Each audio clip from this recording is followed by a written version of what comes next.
In the winter of 402, a man stood in a city that was no longer the center of anything and made a choice that would give Rome another 70 years. His name was Flavius Stilicho. He was not Roman by birth. His father had been a Vandal cavalry officer in imperial service. His mother was Roman. He had risen through decades of military command to become the guardian of a child emperor and the de facto ruler of the Western Roman Empire. And on that winter day, he decided not to defend Rome itself. The decision sounds like abandonment. It was not presented that way. Stilicho had spent his entire career managing what Rome had become, a sprawling, indefensible perimeter held together by treaties, subsidies, and the constant redeployment of undermanned legions. He understood that the empire no longer had enough soldiers to defend every city. It had not had enough for generations. What it had was the illusion of permanence and a series of commanders skilled enough to maintain that illusion through calculated sacrifice. The immediate crisis was Alaric, a Gothic warlord who had served Rome, betrayed Rome, and now led an army through the Italian peninsula with no clear destination except survival. Alaric was not trying to destroy the empire. He was trying to force it to give him what it had promised: land, titles, recognition, and regular payment for his troops. Rome had a long tradition of making such promises and then withdrawing them once the immediate danger passed. Alaric had learned this pattern. He had stopped believing in Roman assurances. But he still wanted them. Stilicho could have marched south to confront Alaric directly. Rome itself lay exposed. The Senate was in session. The aristocracy owned estates that stretched for miles outside the city walls. A direct threat to Rome would have been unthinkable to earlier generations. But Stilicho did not march south. He moved north instead. He took the remaining mobile field army and positioned it to defend Ravenna and the Po River Valley. He abandoned the symbolic heart of the empire to protect its administrative and economic core. The choice was coldly rational. Ravenna was surrounded by marshes. It could be supplied by sea. It was defensible in a way that Rome had not been for centuries. The Po Valley produced grain. It funded the army's payroll. If Stilicho lost Ravenna, he lost the ability to pay soldiers. If he lost Rome, he lost a city that had not governed the empire in over a century. The imperial court had already been moved.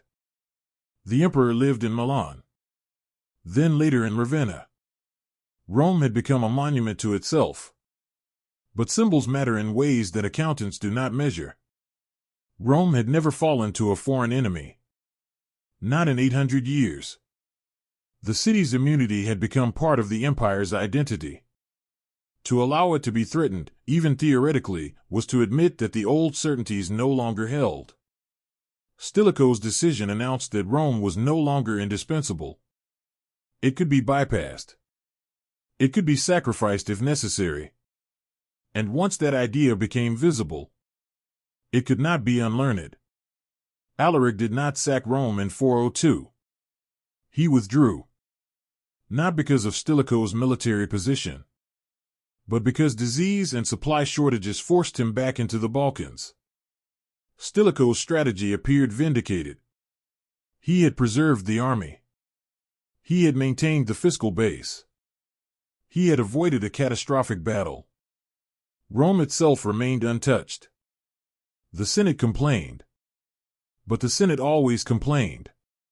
For a few more years, the system held. But the decision had shifted something beneath the surface. Stilicho had demonstrated that Rome could be treated as negotiable. Other commanders noticed. Other cities noticed. When resources became scarce, when another crisis arrived and hard choices had to be made again, there was now a precedent.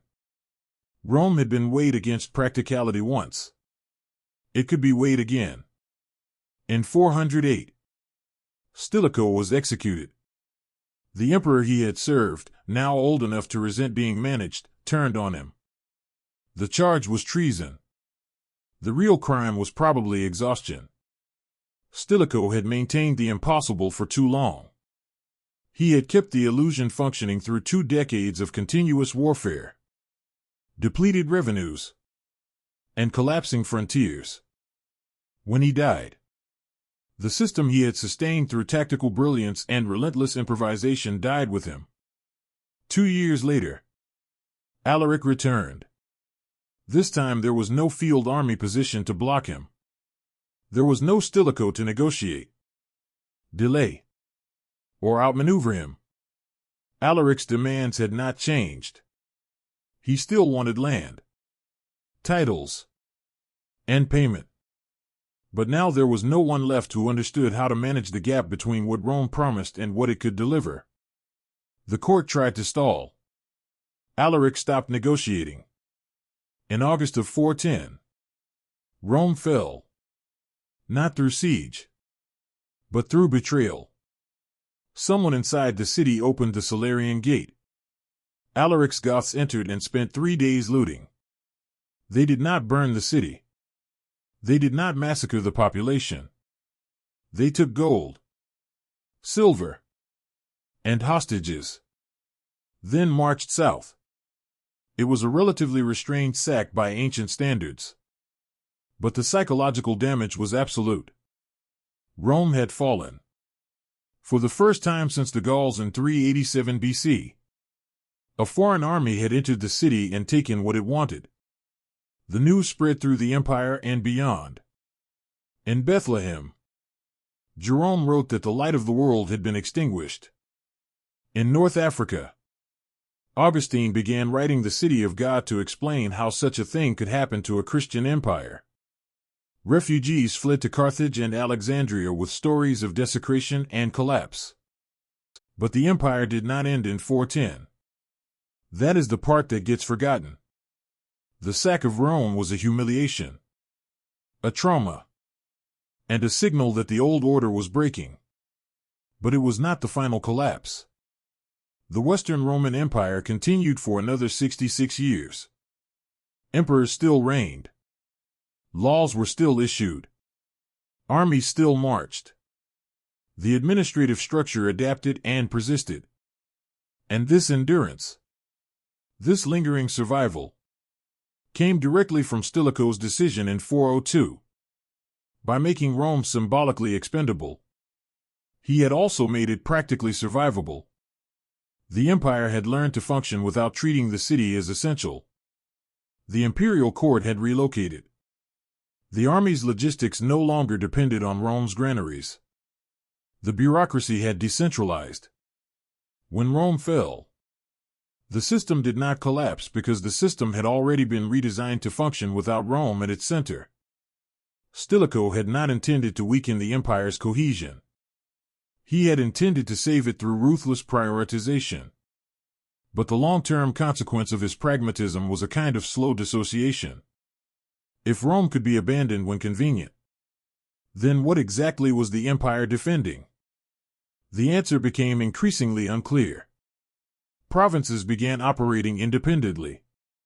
Regional armies stopped responding to central commands. Barbarian kings accepted imperial titles and then governed as they pleased.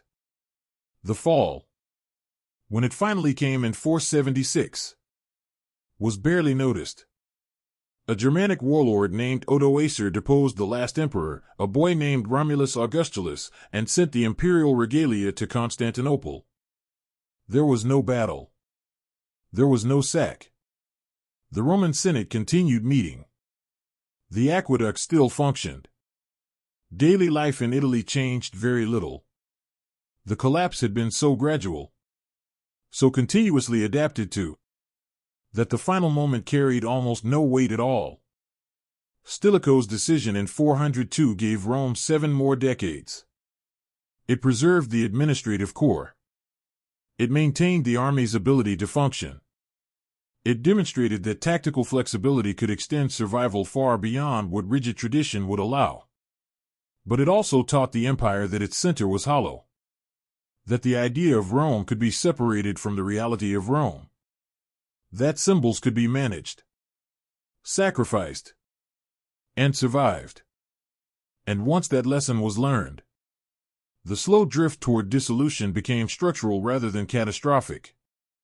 The empire did not fall suddenly. It dispersed gradually into successor kingdoms that still called themselves Roman, still used Roman law, still claimed Roman legitimacy. The fall of Rome in 410 mattered because it announced that the end had begun. But the end took another lifetime because Stilicho had already built a system capable of functioning without Rome. The question that lingers is whether he delayed the inevitable or merely transformed it. Whether his pragmatism saved the empire or taught it how to forget what it was. The answer probably depends on what you believe Rome was by the 5th century, a political structure that could adapt and survive, or an idea that could not endure without the city that had created it. Stilicho believed in the structure. He saved the structure. And the structure outlived him. Outlived Rome's sanctity. And eventually outlived the empire itself. His decision gave Rome more time. But it also made the final dissolution feel less like a catastrophe and more like an inevitability that everyone had already quietly accepted.